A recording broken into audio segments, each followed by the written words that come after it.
हमारे संवाददाता पवन सिवर ने हरियाणा के शिक्षा मंत्री कंवरपाल गुर्जर से खास बातचीत की। आइए आपको सुनवाते हैं। शिक्षा मंत्री कंवरपाल गुर्जर मेरे साथ हैं। पिछले दिनों कैबिनेट की बैठक हुई थी। कैबिनेट की बैठक में जो टीचरों की ट्रांसफर पॉलिसी है उसमें अमेंडमेंट किया गया था। किस तरह का अमेंडमेंट था और अन्य तमाम मुद्दों पर बातचीत करेंगे।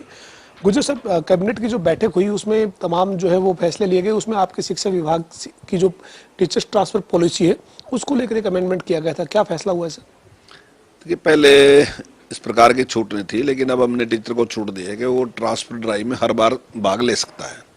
अगर मान लीजिए वो संतुष्ट नहीं है उस ट्रांसफर से, तो दोबारा जब भी ड्राइव खुलती है, हर साल ड्राइव खुलेगी, तो उसमें वो भाग ले सकता है। तो उससे निश्चित तौर से टीचरों को लाभ होगा।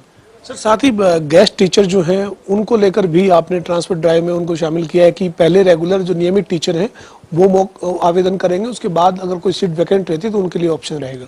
हाँ, निश्चित तौर से इसी प्रकार का एक निर्णय लिया गया और कोर्ट ने भी इसी प्रकार का आदेश दिया है कि जो रेगुलर टीचर हैं उनको पहले अवसर दिया जाए और जो गेस्ट टीचर हैं उनको बाद में अवसर दिया जाए। लेकिन इस फैसले से गेस्ट टीचरों को तो ऐतराज है। वो कह रहे हैं कि हमें लास्ट में विकल्प मिलेगा और हमें, जबकि सबसे ज़्यादा ज़रूरत, हम तो रेगुलर नहीं है एक तरह से, तो हमें पहले मौका मिलना चाहिए।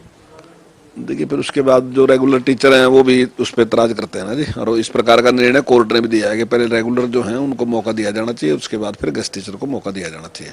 लेकिन आपके चैनल के माध्यम से हम विश्वास दिलाते हैं कि कोई इस प्रकार की परेशानी, हम पूरा प्रयास करेंगे, कोई इस प्रकार की परेशानी कहीं भी गेस्ट टीचर को नहीं होनी चाहिए।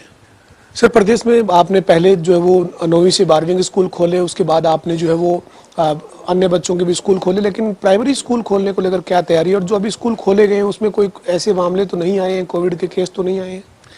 देखिए, स्कूल जब हमने 6ठी से 12वीं तक के स्कूल खोले तो बिल्कुल स्मूथली चल रहे हैं और बहुत अच्छे तरीके से चल रहे हैं। केवल 6 बच्चे जो हैं वो पॉजिटिव आए। तो इतना बड़ा हमारा सारा सिस्टम है, 14,000 स्कूल हैं, उनमें से 2 स्कूल ऐसे हैं जहाँ 6 बच्चे मिले हैं। हमने उस पर पूरा ध्यान रखा, स्कूल को बंद कर दिया और पूरा हम ध्यान रख रहे हैं। तो ना ही किसी अभिभावक को घबराने की जरूरत है, ना ही किसी बच्चे को घबराने की जरूरत है। बहुत अच्छे सारा कुछ चल रहा है और निश्चित तौर से भविष्य में हम जो प्राइमरी स्कूल है उनको भी खोलने का निर्णय लेंगे। प्राइमरी स्कूल खोलने का निर्णय कब तक सर? मतलब इस महीने 15 अगस्त के बाद, सितंबर में क्या विचार कर रहे हैं? कोई प्लानिंग हुई है?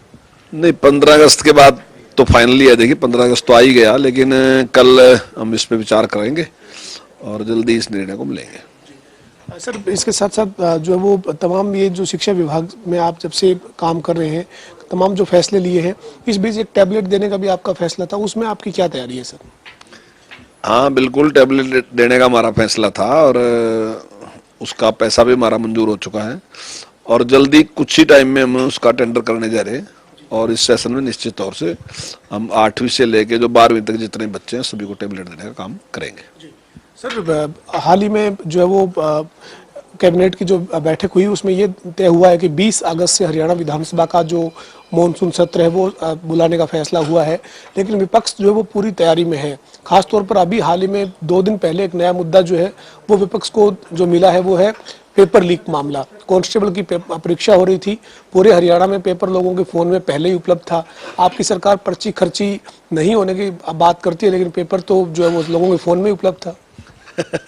ये पर्ची खर्ची बंद हुई इसलिए पेपर लीक होने का ज्यादा प्रयास चल गया ना जी। पहले तो ये सारा प्रयास जो खर्ची का था ना जी, वो लीडरों के पास होता था, मंत्रियों के पास होता था। अब ये सबको पता है कि मंत्री से कुछ भी होने वाला नहीं, कहीं से कुछ बढ़ने वाला नहीं, केवल पेपर से ही बढ़ने वाला है सब कुछ। तो इसलिए पूरा ध्यान जो था वो पेपर आउट होने पे लग गया। लेकिन निश्चित तौर से हम इसका पक्का इलाज कर देंगे, कभी पेपर आउट नहीं हुआ। लेकिन अब हमने शुरू किया उसमें, और जिन लोगों ने पेपर आउट करने का काम किया उनमें से ज्यादातर को हमने अरेस्ट कर भी लिया है और निश्चित तौर से ऐसा पक्का इलाज करेंगे कि नहीं, कहीं भी पेपर आउट होगा नहीं। और जो नई टेक्निक है उसका भी इस्तेमाल करेंगे उसमें। कुछ लोग हैं इस प्रकार के जिनको इस प्रकार के गलत काम करने से लाभ भी होता है और उनको ऐसे गलत काम करने से शायद चैन मिलता है उनको। तो ऐसे कुछ लोग हैं, लेकिन ऐसे लोगों का इलाज करेंगे और किसी प्रकार का भी कोई भी भ्रष्टाचार नहीं होने देंगे। मैं यही कहता कि जो मॉनसून सेशन शुरू हो रहा है उसमें विपक्ष को आपने एक मुद्दा दिया है, घर बैठे उनको एक मुद्दा मिला है। इसके अलावा जो किसानों का जो आंदोलन चल रहा है ये भी मुद्दा है। तमाम मुद्दों पर विपक्ष ने अपनी पूरी तैयारी की है। सत्ता पक्ष के पास क्या जवाब है? बिल्कुल, वो पूरी तैयारी करके आए हैं। निश्चित तौर से हर सेशन में हम उनको बढ़िया जवाब देते हैं। पिछली बार भी उन्होंने वो एडजमेंट मोशन लेके आए थे तीनों कृषि बिलों के ऊपर और आपके सामने जो जवाब दिया गया तो वो कोई भी बात रख नहीं सके, और जो बात उन्होंने रखी तो उसका अच्छा जवाब सत्ता पक्ष की ओर से उनको दिया गया है। और अब की बार भी अगर कोई भी विषय वो लेके आएंगे तो निश्चित तौर से उसका माकूल जवाब दिया जाएगा। हमारे साथ हरियाणा के शिक्षा मंत्री कंवरपाल गुर्जर थे, जो कह रहे थे कि जो विधानसभा का मॉनसून सत्र होगा उसमें विपक्ष को तमाम मुद्दों का माकूल जवाब दिया जाएगा। इसके साथ ही उन्होंने साफ किया है कि जो प्राइमरी स्कूल है वो खोलने पर विचार कर रहे हैं, लेकिन अभी कोई अंतिम फैसला नहीं लिया गया है। वीडियो जर्नलिस्ट विजेंद्र सिंह के साथ पवन सिंह और जनता टीवी, चंडीगढ़।